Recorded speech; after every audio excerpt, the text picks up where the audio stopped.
All right, we are live. Hello, everybody. Welcome to the Blue Collar Society podcast. So today we have Rebecca, the contractor's daughter, as our guest. Bam. Nope, over there. There we go. Boom. So, all right, and then the normal few brain cells, the other three brain cells. That's us. So tell us, thank you for being with us and coming on the podcast. And just tell us a little about yourself for everybody to know. Yeah, Introductory. sure. Thank you so much for having me. Very flattered that you guys invited me onto your show. I've seen a few of your episodes. They're really fun. You guys have a really good time. So it's fun to be here. Thank you. Yeah, so the contractor's daughter on Instagram. I started posting just because I was enjoying what I was doing. And next thing you know, it kind of blew up. And I have a lot of followers now. And I just, I've just really been enjoying my job and then posting it. And apparently other people are enjoying watching it. So Yeah, I bet. You got a large following, and I've seen your account, and a lot of people are really into it. They enjoy watching your content, and but yeah, how did let's start from the beginning, I guess. How did you end up here, like contracting work? How did that happen? Okay. So Can you also put in there how you came up with the name, please? the contractor's daughter. Yeah. Well, my dad was a contractor. Okay. All right. Good. Him. Just threw that up there. Yeah. Yeah. I started on the job site when I was 5 years old, just because my dad was a contractor and he needed help. There were Good help's hard to find. there were 4 daughters in my family. My poor dad didn't have any boys, but he needed some manual labor done. So Omar. Omar's like the story of my life. the girls were There you go. and growing up, I did enjoy it, but because it was more like you have to come to work, you have to do this, it wasn't really a choice. It was part of the family business. Whether we were, doing final clean or sorting receipts or, no matter what it was, I was involved in it. It's, family business. So anyways, I did know that I enjoyed it, but I also didn't know there was an actual path for me to take to get into construction, because growing up, I never ever saw another girl on the job site. It was always men. Always dudes. So my dad wanted me to go to college. I could go to UMKC, studied there, graduated, got corporate America jobs. Absolutely hated office jobs. And I knew I wasn't a lazy person, but I just hated those jobs. And so I couldn't really find my path or my passion until it just kind of like dawned on me one day, like I can actually go into construction full time. So I got a job as an apprentice at a local remodeling company. And within 4 months, I was project manager. Turns out all those years on the job site with my dad really did teach me something. So Nice. I was running crews and 4 jobs at a time while still swinging a hammer, doing all the paperwork. And anyways, that's kind of how I got into it. Right. So it was a path that was meant to happen just at a later date, essentially. And when corporate America, I'm sure, because you were in the trades at an early age and tasted that freedom, and you were in the office and you're like, yeah, this is just Oh my gosh, fluorescent lights. I gotta be nice to these people. No. throw things at them. Yeah. Just staring at a computer all day, sitting in a rolling chair with fluorescent lights above, gray cubicle walls. It was awful. Gotta watch your mouth. It was awful. I couldn't do it. So Yeah, I mean that's part of the reason why I actually did real estate for a little bit. Like I worked in an office, and the suit, sitting at a computer and I was looking out the window. I'm like, this is not for me. Gosh, yeah. God, this is like slow death for me. I gotta get out of here. So that's why I think it would have hurt me to watch you in that environment. Oh, dude, it was bad. Like me in a suit. No, it was bad. Like, and then I look outside and I would, because this is in the Bronx, right by Yankee Stadium, while they were building the new stadium. Oh man. So I'm looking at all these guys and I'm like, yeah, this is it for me, man. I'm out of here. Like, I'm sorry, this is just not for me. But yeah, that's cool. Like, I mean, it's a family trait, I guess, for you. It was passed down, and it also helps because if you ever had an issue, you can always call your dad. Like, hey, That's true. how do we fix this? Nice. Great man. He is very dependable. Good father. So yeah, I think. Is he still working or is he retired? So he still owns 25 rental properties. So he manages them and takes care of those on his own. He's in his 70s now and still going strong. Wow. Very hardworking man, and he was my inspiration behind all of this. So I think I got character traits. All right, go ahead. That's cool. So That's you cool. have real estate too on the side. This is crazy. That's good. But he can teach you that too. You know, this is, and we've mentioned this before, but it seems like real estate seems to be the most it's one of the better investments you can make. But for contractors, it seems to be like the investment that each contractor goes through. But you know, we're familiar with it, you know it, so you know, it's the easiest for you to do. Plus, in all reality, you can eat the labor cost, so you're and just sweat equity. That's right. So that's crazy. Yeah, no, that's good. And me and Omar have talked about that too. Yeah, we've spent a couple of long nights because it'll be an easier shift to go from like an investor who would have to sit there and come up with numbers to hire people. You need this guy, you need this guy, versus like us, which is like, okay, we can come in here. How long is this going to take me? How long is this going to take us? Exactly. They're not, 30, 40, 50, God knows how much it costs to run a crew, versus you going in there and doing one item at a time if it takes that long, depending. Because that's my end goal eventually is I want to like buy a property, use it to create content while building it, then either Airbnb it or rent it, and then just move on to the next one and just steamroll it from there. That's the goal. Basically what I'm doing right now. So. Oh, that's awesome. So you're on the path then. And you have the following, which is huge. I mean, so you got the answers. Come here. No, okay. She's got the key. Questions. But yeah, no, like social media for us. I mean, I speak for myself. Was I used to use it as a plug-in for show my work to people. Like, how do I showcase my work? And I started with little posts like pictures, not even making reels. I didn't think about it. And I saw a reel and I was like, let me post this reel of me cutting in the ceiling with a paintbrush. I didn't think anything of it. And then the next one was my daughter pulling I took her Jeep and cut the regular cables off and put an 18-volt battery in it. Oh, so I made it extremely fast. And then I put a tarp with bungee cords and I would fill up the leaves and then have her drive it to the back. So I made that reel and that kind of took off. I was like, oh, okay, so there's something here. I didn't know what the hell I was doing. And then little by little, somebody called me. They're like, can you fix this? Sure. And then they're like, can you do a bathroom? I'm like, sure. Can you paint this? And then I'm like, all right, I guess I'm a contractor now.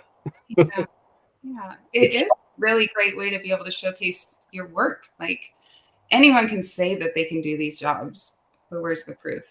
Right. Transparency. Yes.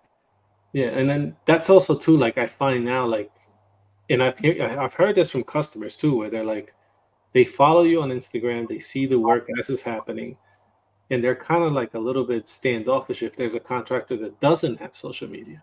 They're like, so what are you hiding? Like, how come you're not showcasing? Like our social media, they can literally follow step by step. Okay, this is the demo day, this is the prep day, this is the shower, the tiling. So they get almost like a sneak peek of their bathroom, essentially, when we do it. Know what to expect when they hire you. Right, exactly. And I also tell them, like, save these things because if in the future they need to do something there, where everything is because there's videos and pictures of it. Well, So I told a Question for customer of mine that I was like, I record everything. It's like some people will show you the before and afters. You don't see what's behind the walls. I record everything that's behind the walls, and the internet is ruthless. So if I do something wrong, they're gonna let you know. The internet. So, question so for you guys. I guess would be for Rebecca and Omar. What happened to Omar? or just Rebecca, Or just wherever, Rebecca. wherever Omar goes. How do you feel like your following is like a local following? Like, do you find a lot of work through Instagram, or is it more just for showcasing the work you do? So I'm not looking to take on additional work right now. It is my following is worldwide. Actually, I think my biggest following is in New York for some reason. Wow, wow. The city.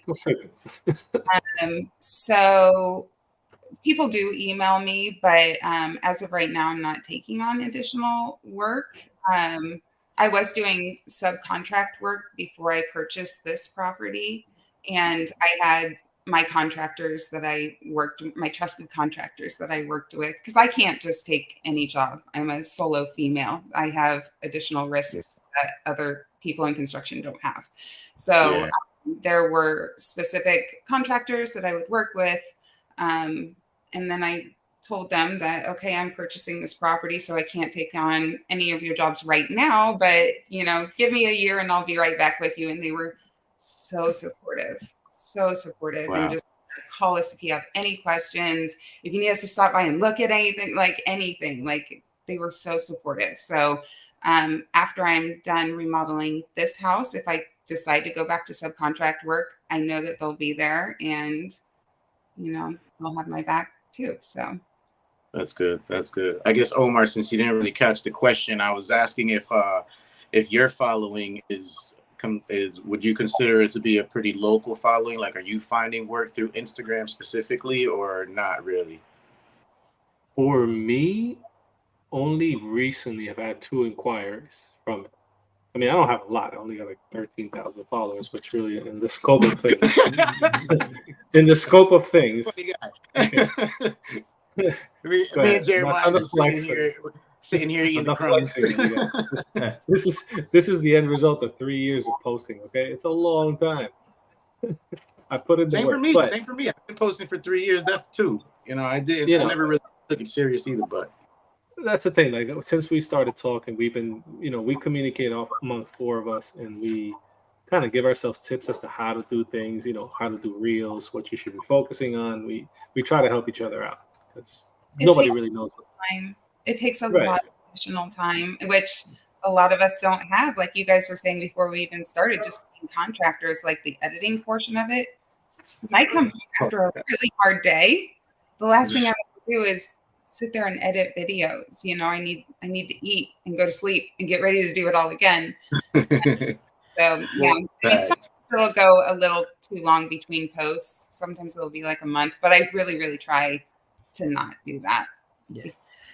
See, our big thing, which is one of the reasons why me and Omar, and then eventually Harry and Donnie all started talking pretty consistently, is numbers. Nobody wants to talk numbers. And numbers and pricing is like this biggest kept secret. And of course, pricing is different from where you are.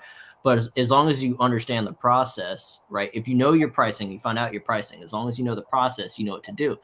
So, me and Omar specifically started huddling up, just crunching numbers left and right. He's like, well, I charge this much, this is how much it runs in New York. I was like, well, I can't charge any of that over here. Like, that's not going to work. But, we kind of understand the process. And then, Harry and Donnie came in, and then, ChatGPT did some contributing. And it's great. Yeah, it's a good network to have. And, not a lot of people want to talk about numbers. So when you've got a group of people that is able to get a system down and outweigh the pros and cons from different perspectives, it's really helpful. Yeah, I mean, the thing was, it was not so much like how much I should charge. I always was looking, how do you figure out what you're going to charge? Like, that was always my question. Like, how should I do it? I don't want somebody to come and tell me you should do because the internet would be like, oh, that's easy, 20,000. Oh, that's 30,000. Oh, that's 50. It's like, yeah, it depends where you are. If you're in California, a bathroom can run $30,000 to $50,000 depending on what you are. You come to the rural area of New York that I live in, which is not New York City, you can't go with those prices. That's just, it'll never happen. But we got together and started talking. We're like, okay, what is the process? And then we broke it down to hourly wage. Okay, this is what your hourly is. This is what you should be doing. And then we built a whole frame around it. And while doing that, I was listening to Alex Harmonzi. I don't know if you know him. And he was like talking about podcasts. And then I was like, so every night we're on this stream talking for business. And I was like, why don't we just turn this into a podcast? We always do it every night. Might as well. And then the birth of the Blue Collar Society. That's kind of a little background on it. Do you guys ever talk numbers on here, like specifically? Or is that kind of like trade grids, kind of keep yourself? So again, we talk about how to charge. We try not to say, okay, a bathroom's going to cost you $35,200 or whatever so-and-so dollars. Because again, that doesn't translate. And it also can hurt somebody in the business because they're like, oh, I can charge that, right? And they're in like bumfuck nowhere, Ohio. Yeah. And, they're like, well, that's a $5,000 bathroom. Versus in New York, Omar, it might be an extra 10, 15,000. So it could hurt them if they're over or under charging. So we try not to do that. I can say that was one of my biggest hurdles when I was doing subcontract work is the pricing, because I, for one, I'm very frugal. And so I just kind of assume that other people are frugal as well. So a lot of times I wasn't charging enough. And then there was one time in particular, I went in to fix a leaking shower that someone else had done. And when I tore it up, it was such a mess. It was like this person didn't even research on YouTube. Like, they literally had no idea what they were doing. And that was obvious when I tore it open. And then the homeowner had told me how much they had paid to have the bathroom done, and I was shocked. It was a $50,000 bathroom, and just the fact that the job wasn't even well done, and I wouldn't have gone in and charged $50,000. I wouldn't have charged anywhere near that, So it's just it is. But that's to figure out how much to charge. Right, that's part of the process that we were trying to understand. Or at least I was trying to, was what am I worth? Essentially, that was the question. What am I worth? Because we also have to learn as new contractors, for us especially, was, okay, we're not being paid as, we got to get away from the employee mentality, which is okay, I want this much an hour, versus I'm bringing you an end result of a brand new bathroom that's going to be not leaking. 2, it's going to look really nice, and I'm going to take extra care and put the craftsmanship into that bathroom, even the tiniest little details. So when you look at it from that perspective, I was like, okay, I can see how some people can charge $50,000. But unfortunately, there are some, like you said, that just go in there and butcher a job, but still shoot those numbers. And those guys won't last. They'll do a bathroom here. Eventually, it'll catch up to them. It's just it's a numbers thing. But we tried to understand. So when somebody asks us what they should charge, I tried to tell them, okay, number one, you need to understand your area. How much is your area worth? Number 2 is what is your level of craftsmanship? Can you do a simple bathroom? Can you do large format tiles? Can you, what is your waterproofing skills? How knowledgeable are you in that stuff? That would also determine, okay, I can do low or mid-grade or high-end work, essentially. So with those things, we try to steer people into how they should look at it, but to give you an exact number, because we had a live video where a guy came in and he's like, how much should we charge for this floor? And he was like, oh, $25 a square foot. Oh, Tony. Oh, he literally left bring that up. That number and ran. Yeah. He didn't even ask why. Yeah. Oh, so he probably went and charged that number. That was the last day I spoke numbers ever on a stream. Because Omar knows I have a spreadsheet. I break down thin set to the square foot how much it costs, right? And that's for if it's a large format towel, I know I get 40 square foot out of a bag, and because I'm using a 1/2 by 1/2 trowel. If I'm using, a 1/4 inch trowel, I get 80, right? So I did all the math on that. I'm like, all right, with material, with the backer, with the or the backer or the membrane, the thin set, the grade of thin set that I'm using, all that stuff. I had it broken down, and then labor. And that's what I was doing square foot pricing. I steered away from it just because when you go to small jobs, I mean, it's not even worth your time. But yeah, that dude went in. He didn't even let me get to the explanation part of why I charged that and how I broke it down. He was like, okay. And then price and rent.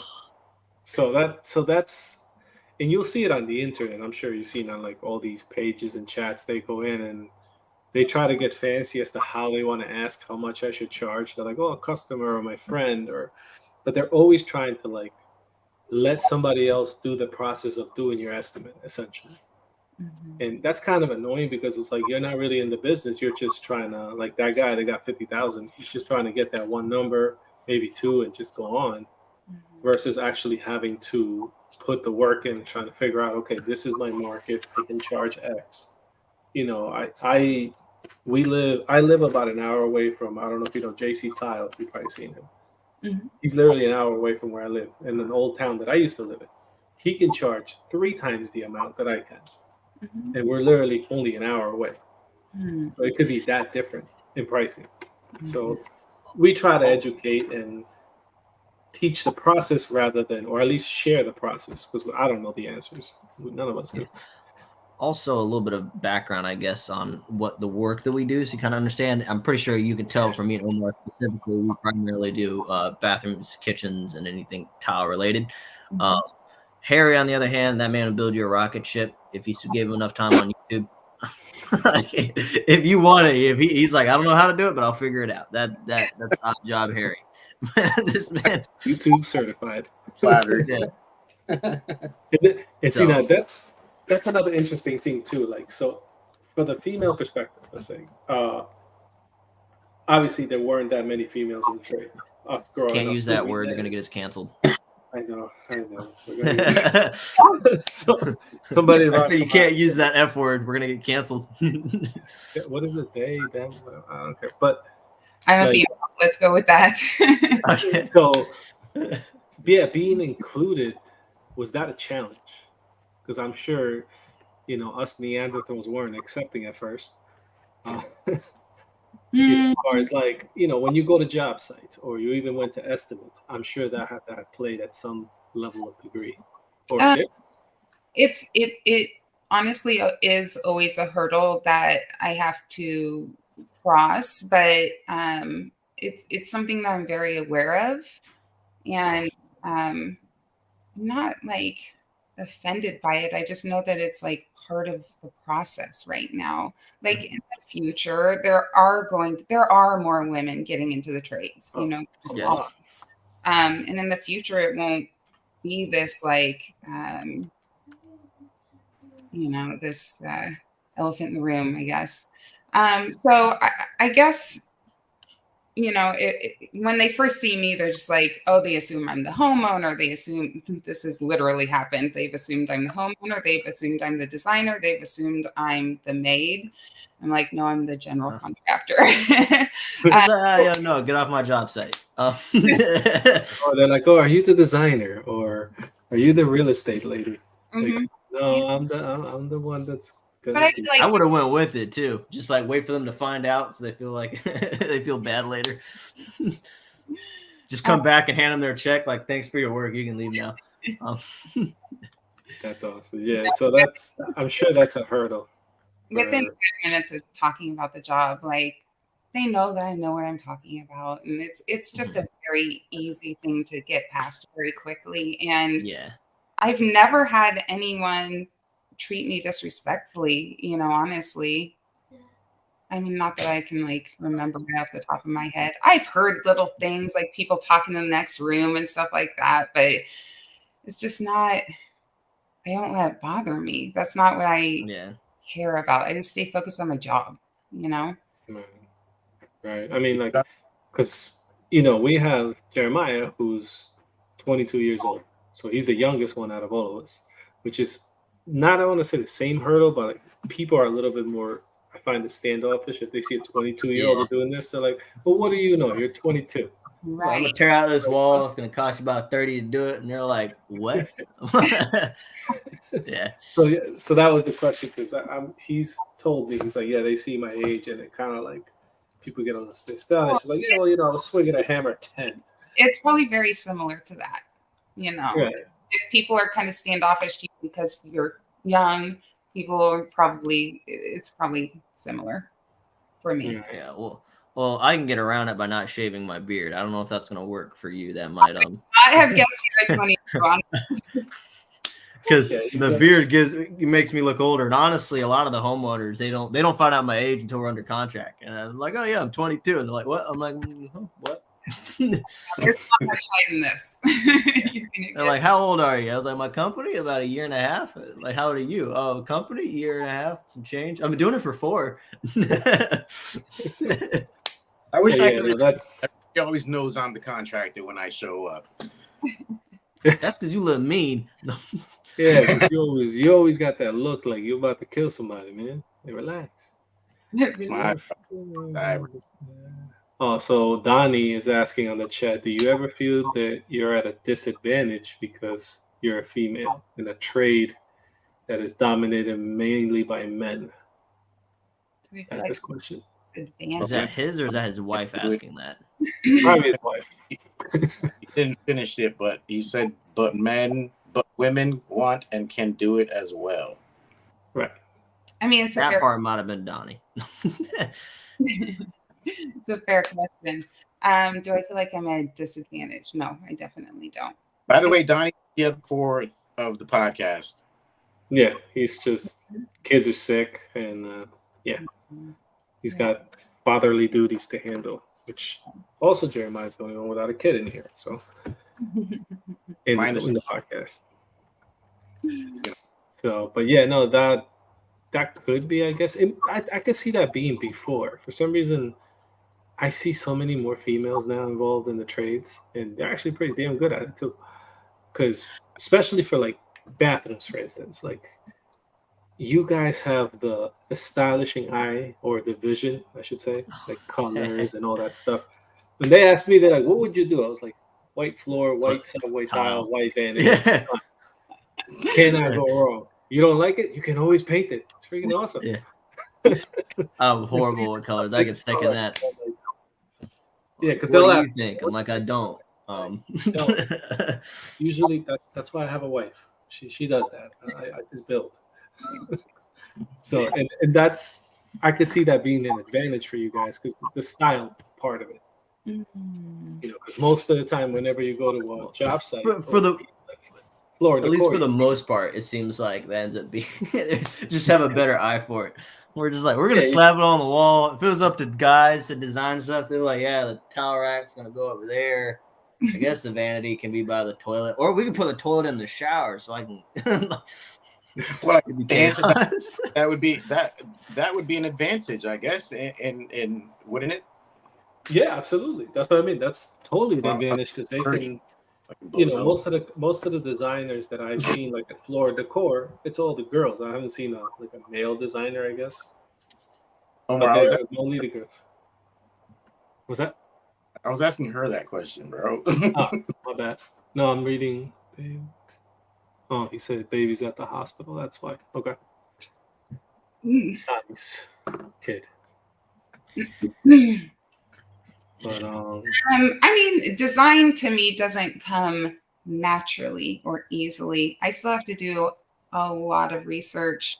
Looking on Instagram and finding inspirational pictures. Going to Floor and Decor and spending hours looking at their tile and stuff. I mean, it's not something that just like pops into my head because I'm a girl, I mean, it does take a lot of work for me to design, but I mean, just like any of you guys, I'll get it done, we'll another.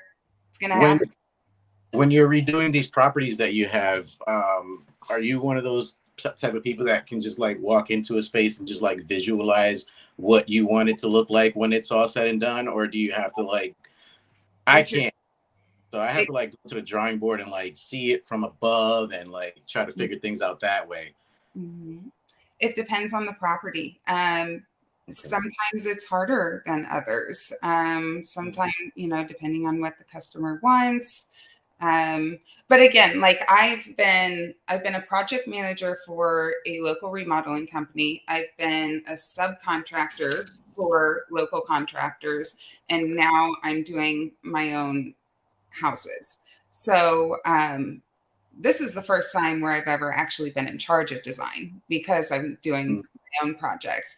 But this particular house that I purchased, it was the craziest thing because, like I said, design doesn't typically just pop into my head. But for some reason, I opened that front door and it came to me instantly. And so that's why I was like, this is the house that I have to buy. Like I already saw it finished. It was fate. I saw it finished. And now I'm just working the plan. Like other people will walk into this job site and just see it, studs and, I've scraped the popcorn on the ceiling and the electrician fell through the ceiling. So there's a hole. So there's a lot to be done. But in my mind, it's already done and I'm just assembling. I'm the electrician. I love that guy too. He's such a sweetheart. But yeah, he had a misstep. Did you catch that on video? No. So, that would have been awesome. No. If I catch it through the video, dude, I'm probably gonna post it because that's just funny to me. Oh, you should absolutely. That's like Davis. Remember, Davis was walking on that rotted subfloor and he fell through and he was wearing a Mario suit doing some type of video, and he posted that clip in the group chat. Because it'd be funny, and we all started editing away. Like I would make an edit, and then Omar's like, "I'm gonna add something," and then like someone else added something, and he had this whole video. We're just like, "You're welcome." We had so much fun editing this. Just post it. It's great. I came close. The bathroom that I'm currently, the one I just closed up, like there was between me and my dad because he's helping me too. He's a contractor too, and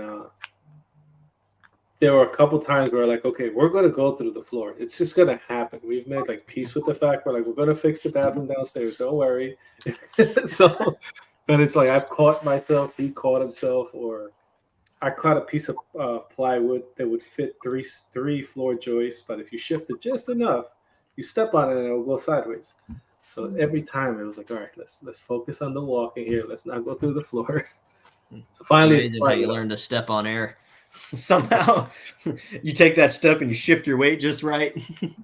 It hurts, but now as far as the contract work, I mean, I see you do carpentry a lot, siding outside, plumbing.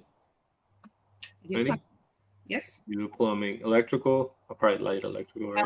Electrical. The things that I sub out are roofing, HVAC, and electrical. I'll do everything else.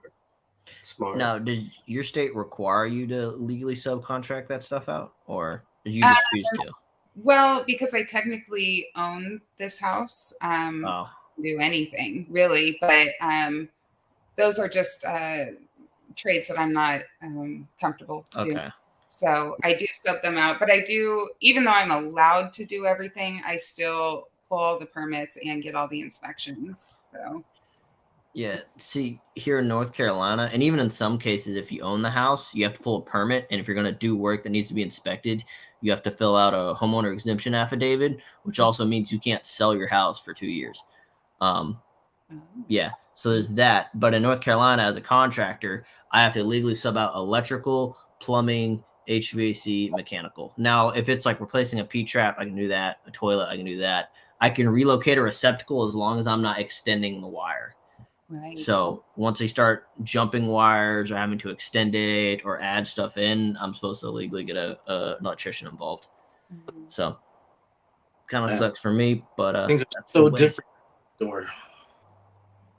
That's because we're civilized, Harry. No, I'm kidding. Hey, I won the war. So I kind of understand that comment.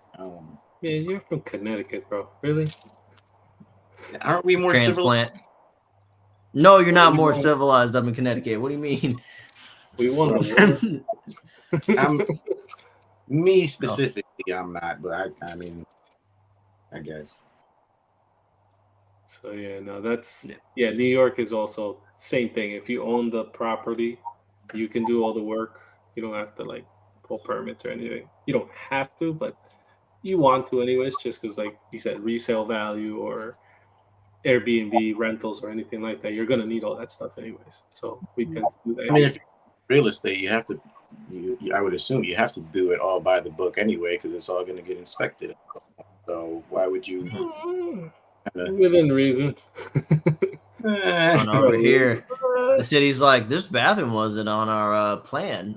They're like, oh, okay, you didn't report it. Oh, okay, that's cool. Tear it out. Tear it out. Here's your fine, and I'm gonna fine you until you put it back in. So.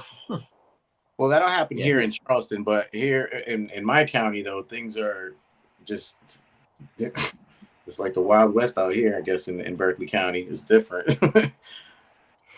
Well, it's in my area too. I don't know about how is it in your area in Kansas, but like our area was lake properties. That's all it was here. Just vacationing homes. People would come here in the summer, leave in the winter. Then they decided to start living in these places. Obviously, lake houses are probably not up to code at all, like 2x4 floor joist and stuff like that. Yeah, it's cool stuff when you start doing renovation. Or brown extension cords that you see at Home Depot. Now imagine that between the outlets and a loop. And it's like no insulation, probably old newspapers and like the shavers they used to throw back in the medicine cabinet.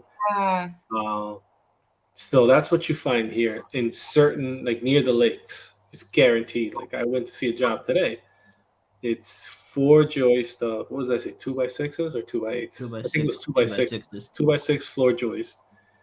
3/4 of it was notched on all 3 of them with a 300-pound cast iron tub on top, leaning, and it's leaking.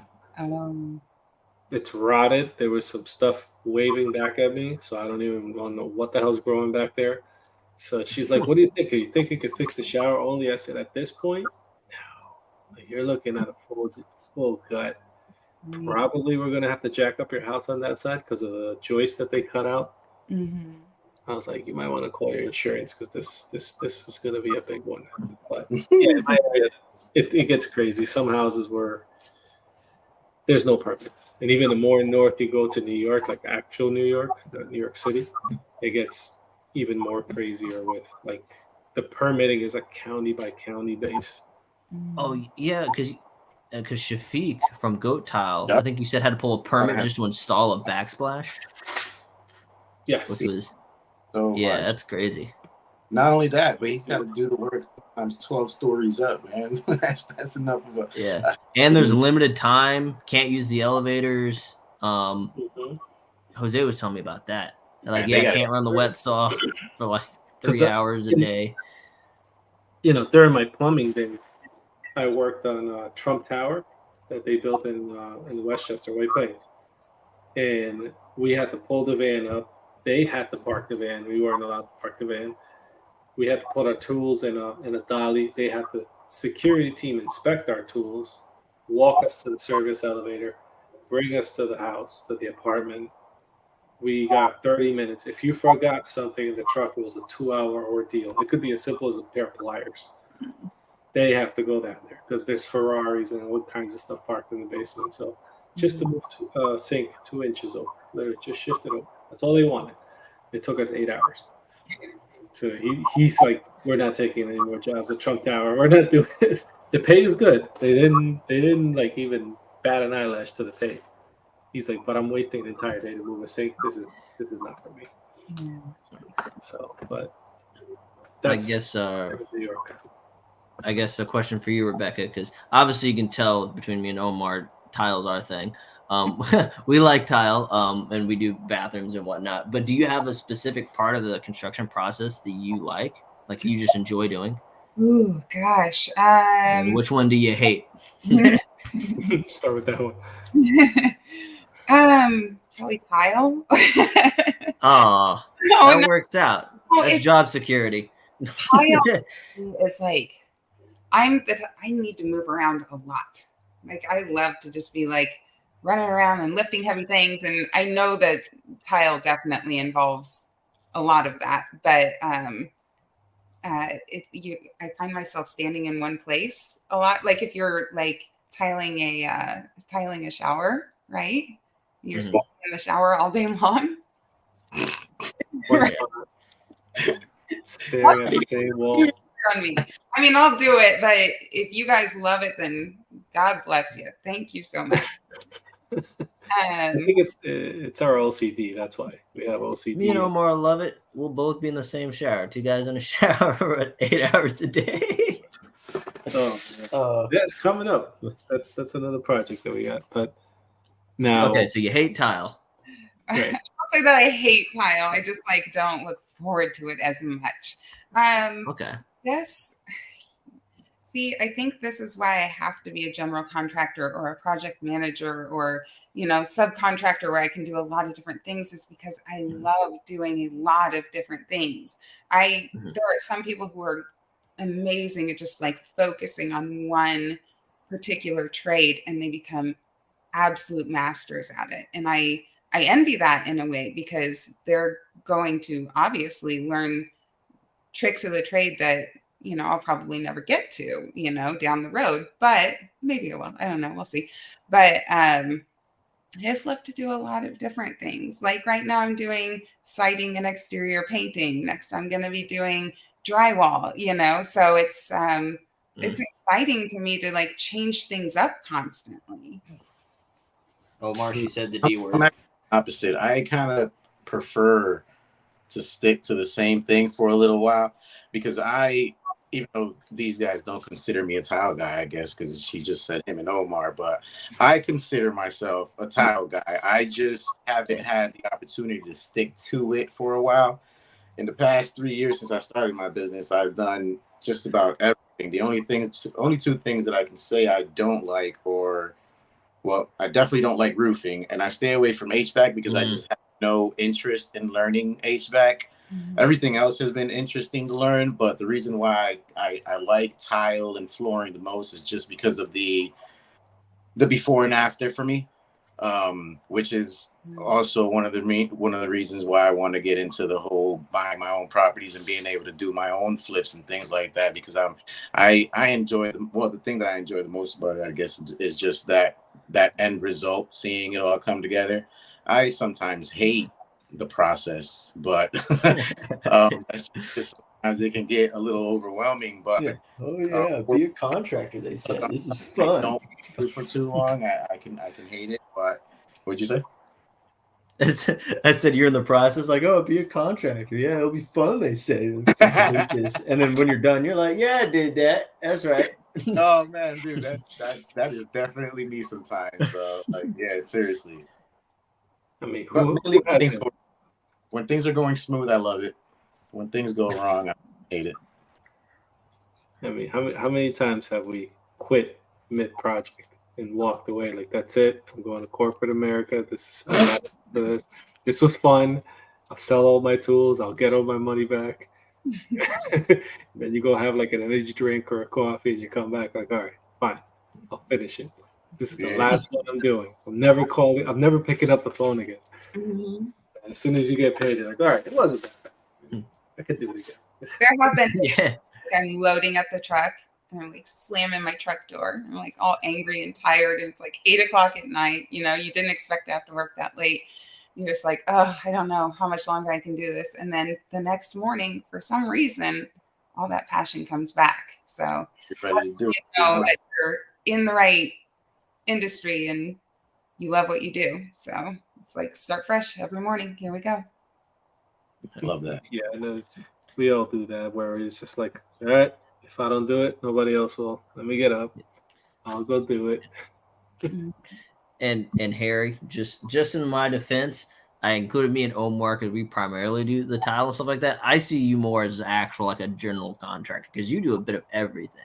So I see you more on the GC side. So I'm trying to get towards that point. Well, I mean, I have to learn it anyway. Like I have to pretty much study this whole book, and I have no interest in roofing. I hate roofing with passion.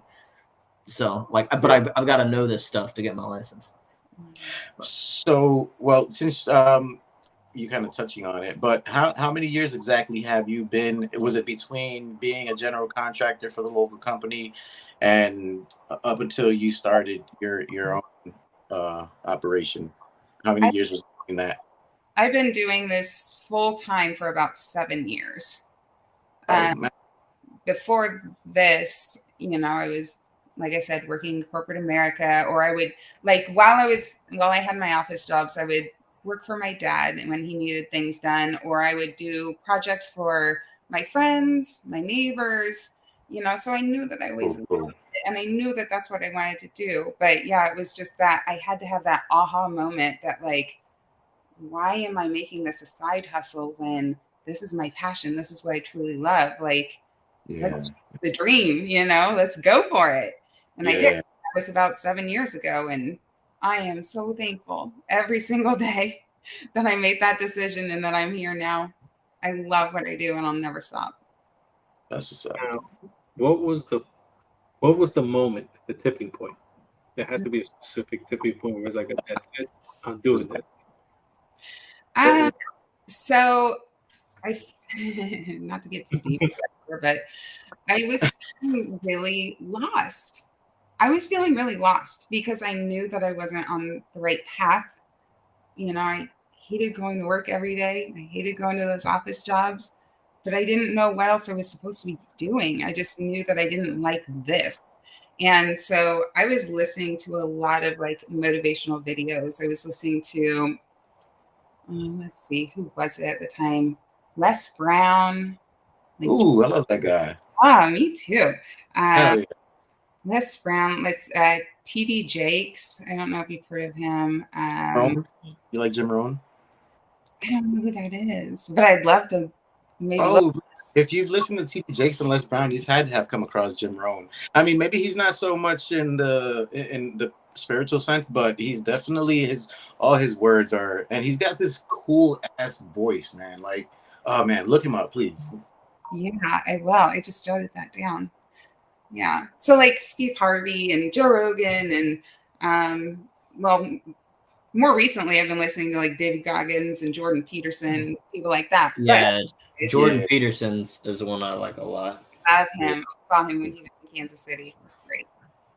But so there was just a lot of this positive motivation constantly being fed into my mind, and kind of this underlying current theme that was find what you love, chase your dreams, and I didn't even know what that was going to be, but I just literally had an aha moment. I remember I was on the stair climber listening to motivational videos, and I was like, wait a minute, I can do this. And I as I was on the stair climber, I just my mind just immediately took off. I was like, okay, when I get home, I'm going to look up local construction companies. I'm going to see who's hiring. I'm going to call them. I'm going to send them resumes. I mean, it's really hard to break in when your resume is literally going to say, I worked for my dad,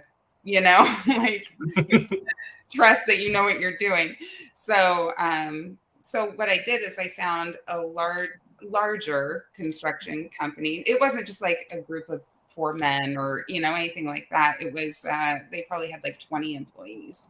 And yeah, they were willing to hire me on as an apprentice. And it just took off so quickly from there. So nice. Oh, So with I the guess apprenticeship, how was it in the beginning? So in the beginning, I was so excited to be doing this that I came in a little hot and was probably pretty annoying. Actually, I was very annoying.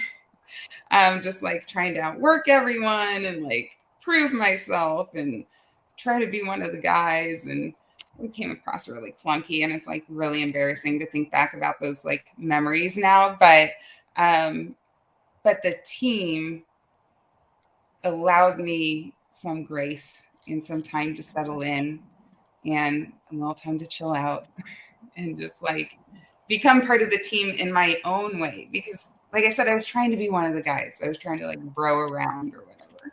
I don't know how to do that. So anyways, they were very kind and very willing to teach. I would just say, if for anyone out there, if you're ever in that situation where you're going in as an apprentice, just try to keep your mouth shut. Like, try to just like listen, take it all in, and absorb instead of having to prove yourself. Just prove that you are going to show up on time. You're going to have the right tools. You're going to have a positive attitude. You're going to say, yes, sir. Yes, ma'am. And just do what they tell you to do. And that's all you have to do. And you'll succeed. Well, I get looks up here for yes, sir, and yes, ma'am. I go up here, yes, ma'am. And they look at me, where are you from? What? Yeah, we don't do that in New York. I called out. I could, because that was the, like, I guess the same thing for me going into plumbing, because I went to so up here, junior year and senior year, you get to pick a trade if you want to and go to a technical school instead of going to school, which is kind of cool. And because I was a little bit advanced in high school, I had like 6 hours of nothing to do during school because I only had 2 classes to graduate. You know, I went to my guidance counselor and I was like, if you don't put me in something, I will get in trouble. I can promise you that. I will do something I'm not supposed to do. It's too much free time for a young mind like mine. So he's like, well, go to technical training. So I picked plumbing. And once you finish the apprenticeship there, you get a certificate. And I got a job. And like you said, you come in so excited to show everything that you do. And like, and you have to have that awkward talk where they pull you to the side and they're like, you need to slow down. Just take it all in, relax. Plenty of years to do this. Don't worry, you'll get your shot.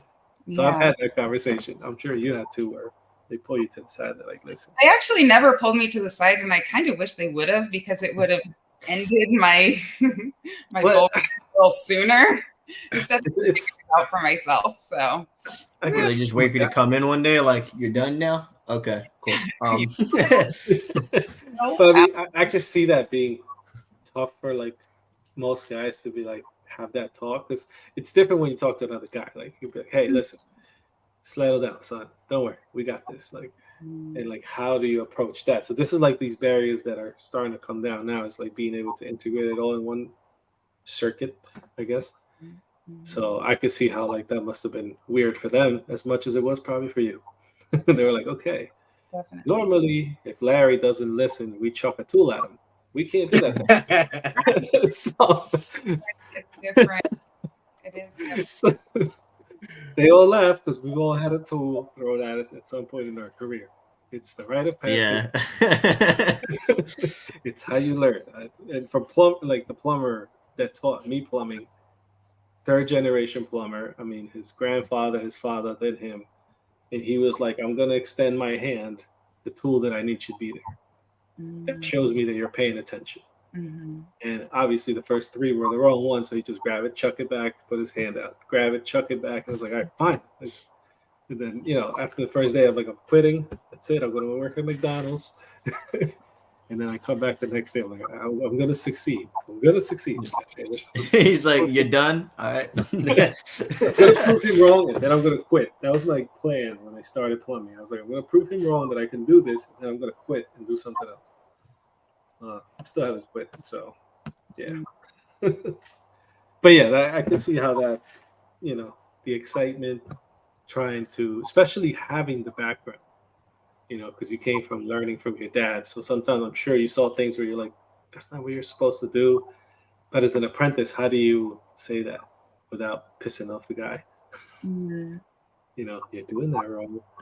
And you're new, and they're going to just tell you. Oh, I can't say that I saw anything wrong. These guys were really great at what they did. But yeah, it was just me going way above and beyond. I was always the first person there, like setting up and you know, the last person to leave, and just super hyper all day long. Just 2 cups of coffee and a Red Bull. Got it. Yeah. Wired.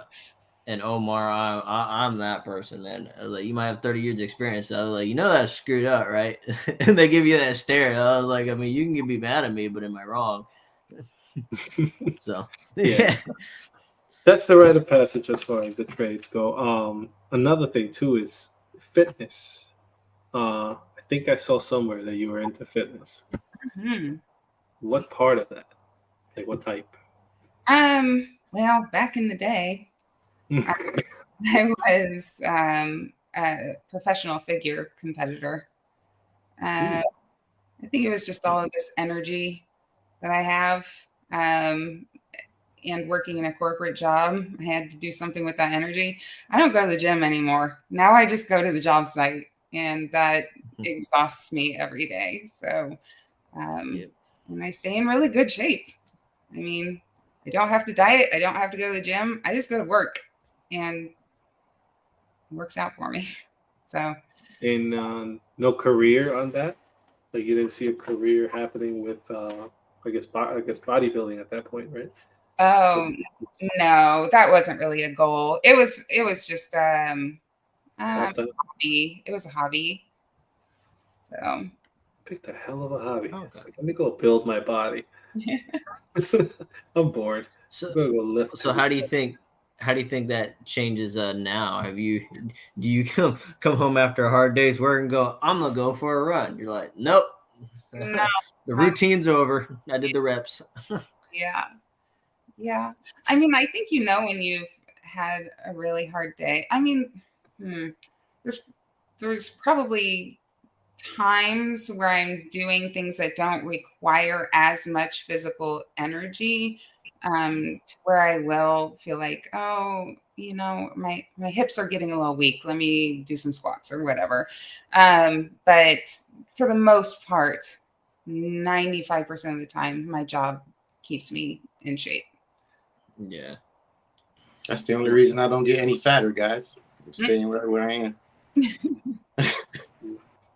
Well, No, I just yeah, balance the calories. Can't let it get the best of me.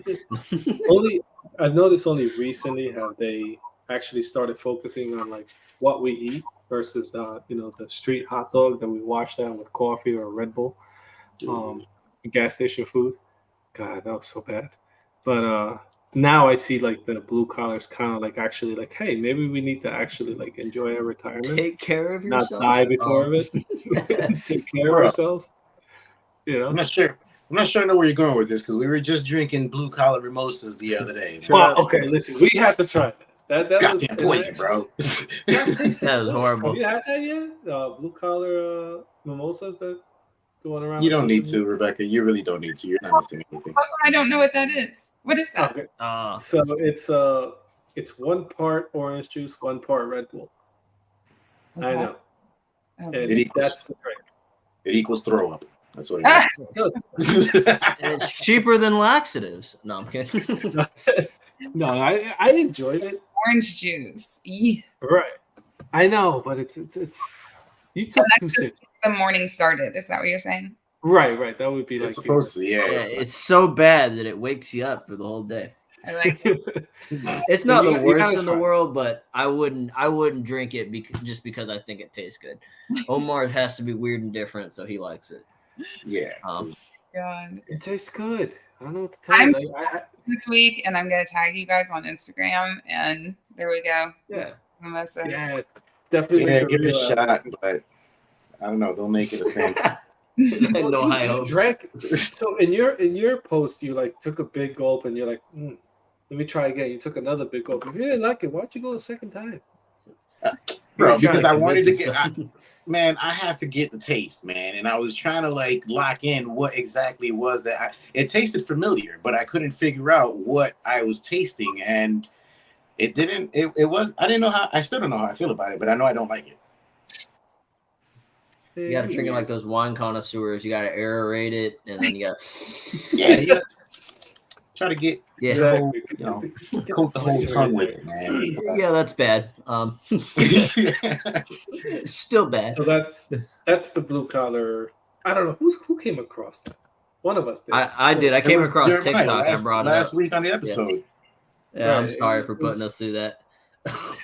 Thanks. Hey, listen, I might do it tomorrow just because I like the taste. I don't know. There's something we both have had that had the same exact taste. Because I remember that too. I was like, this kind of tastes like something I've had. And it's not at a bar, so I know that. Did You ever see- thrown up in your mouth? Ugh. I think it's gonna open your mouth. I think that's exactly what it is. Oh, stop it. What were you saying? do you guys do a shot of it or do you do a drink of it? No, that's a whole drink.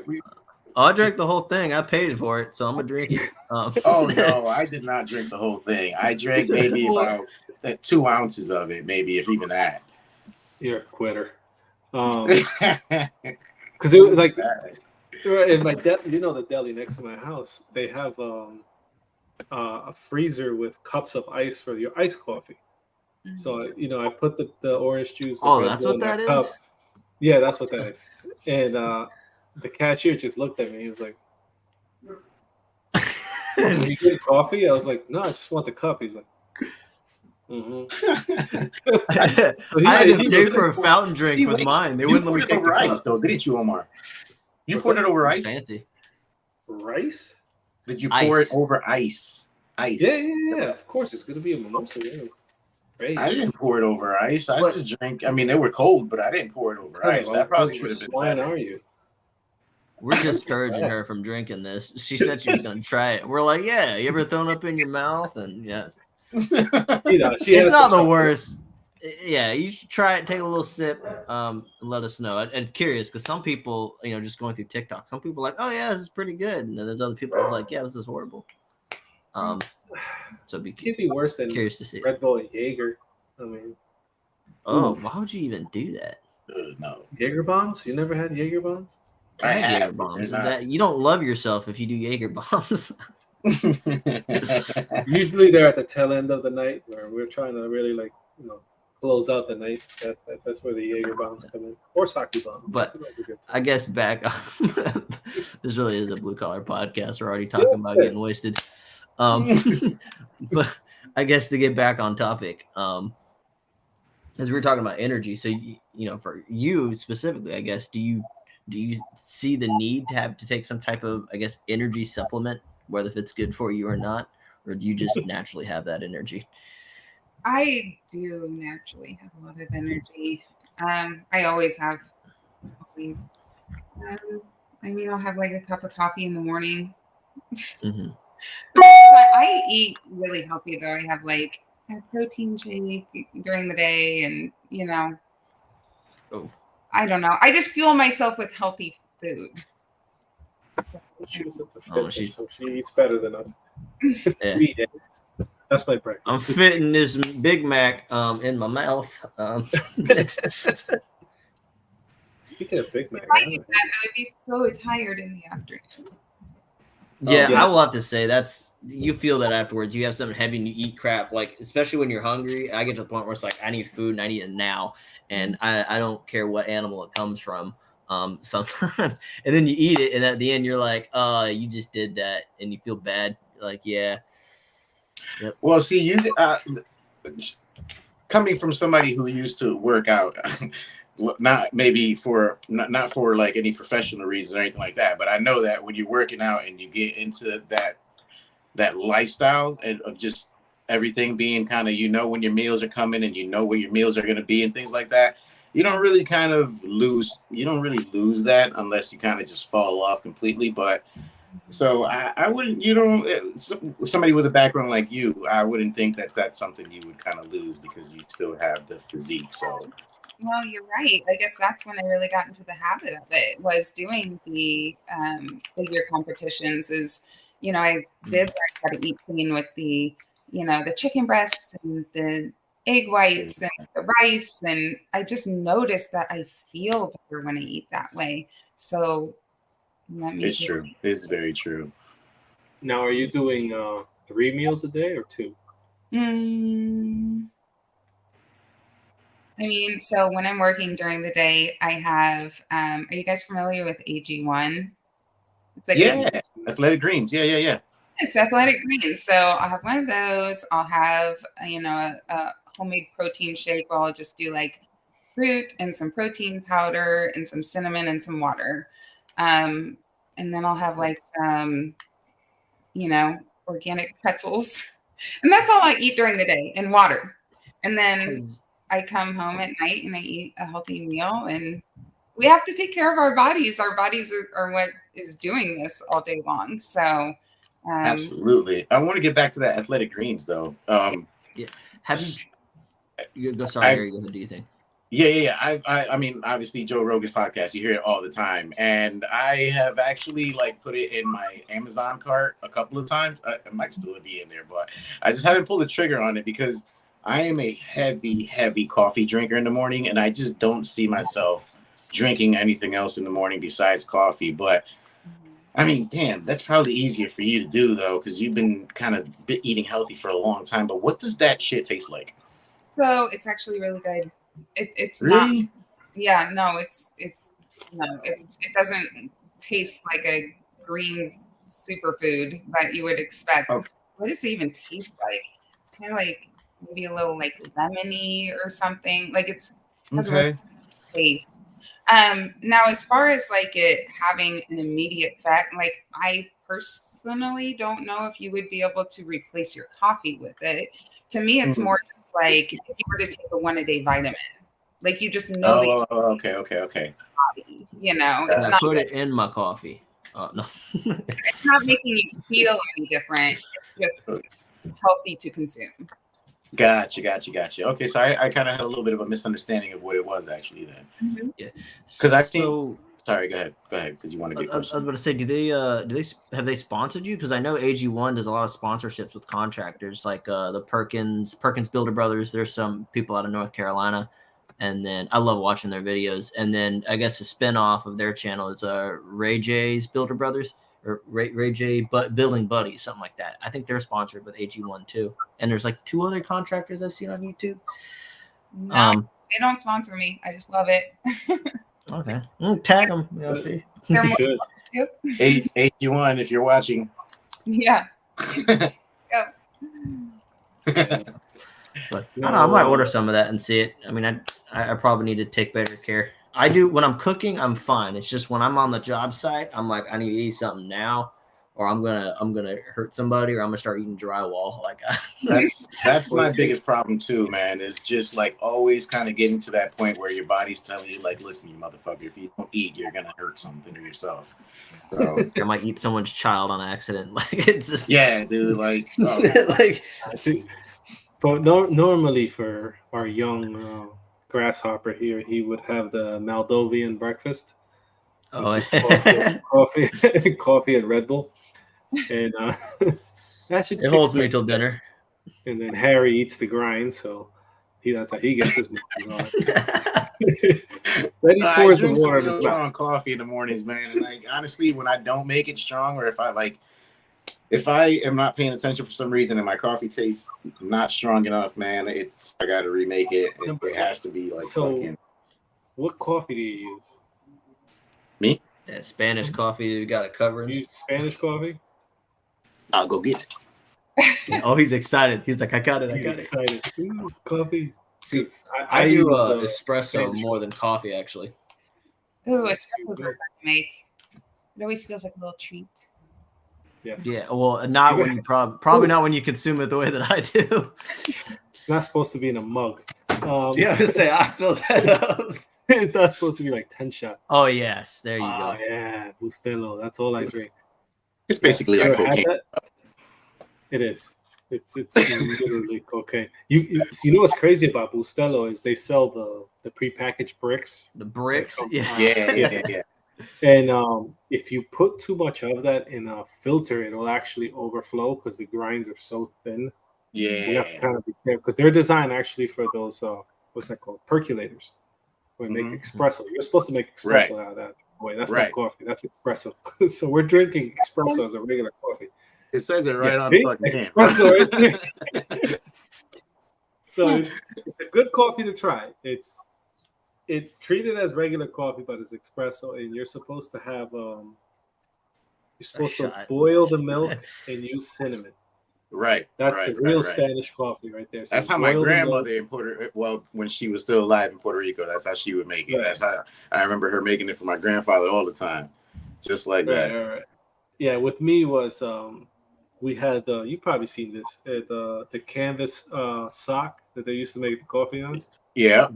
I'm from South America, a lot of like third world country That's stuff. how I So make they coffee would. when I go down there. So when you go down to South America, they used to have this giant like metal thing with a Like a canvas mesh. sock. A Like mesh cloth. Yeah. You put the grinds in there and put boiling water over it. The more times you poured it, the stronger that coffee got.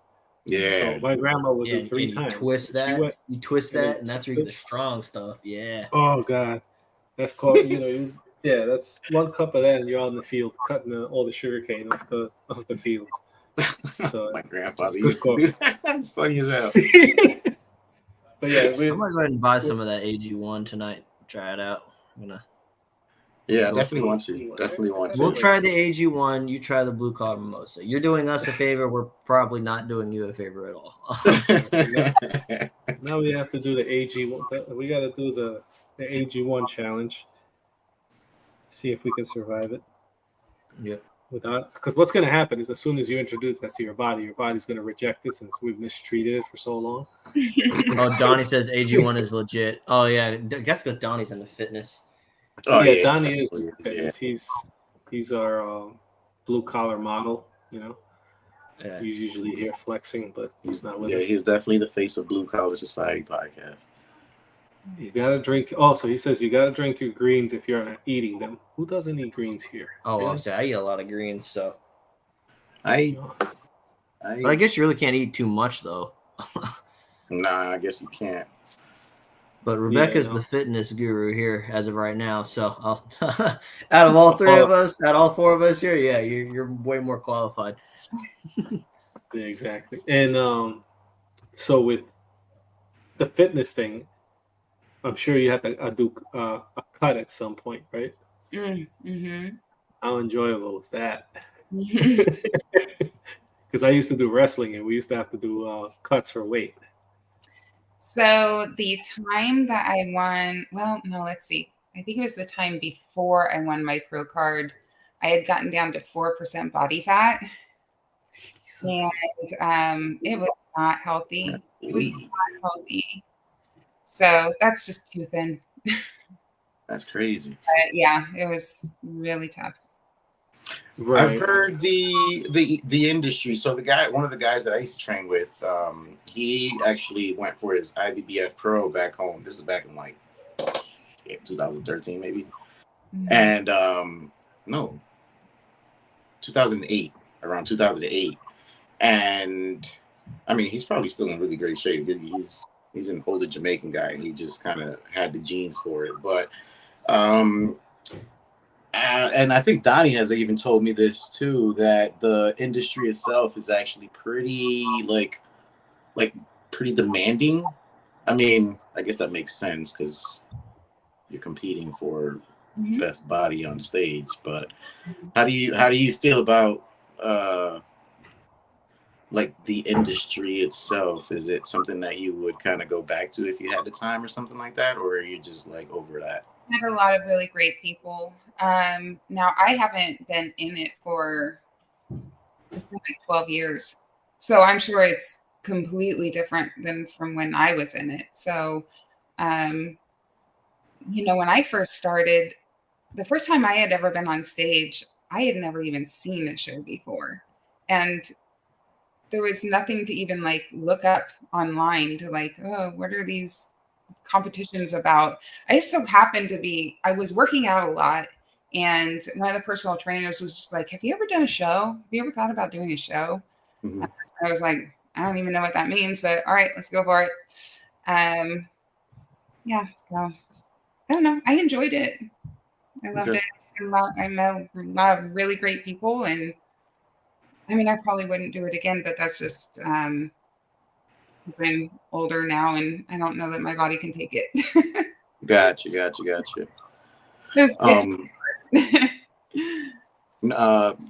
Just really quick, we're kind of. I mean, for me, I kind of have to get going. We're already past an hour. I don't know how much time you have, but What you Okay, guys well, think? there's always room for another episode, so if we Yeah, need to. Thank But you. I mean, we've done an hour and 15. I think we've taken up your night with our mindless Shenanigans. nonsense. Yeah, This was my she's night. lost enough brain cells today. I was looking forward to it. Thank you guys so much for having me. I had a really great time. Cool. Well, Thanks for thank coming you so on. much Sure. for coming. We'd love to And, have you back on again at some point. Maybe Donnie will be here next time. Definitely. Yeah, Donnie will be here next time. He'll probably have more questions about the fitness part. Okay. Just for everybody to see, just share all your social media and places people can find you, location. Mhm. Just give all that information up if you can. Just a one-stop shop on Instagram at the Contractor's Daughter. You can find everything in there. All right. You find everything there. Yeah. Awesome. So Well- again, thank you for stopping by. Yeah. And I know it was fun, and I look forward to seeing you try that drink. I want to know if I'm the only weird one here who actually likes it. Weirdos. Please don't support him. Good night. Good night. Good night, guys. All right. Take Bye, guys. care. And let me in the stream.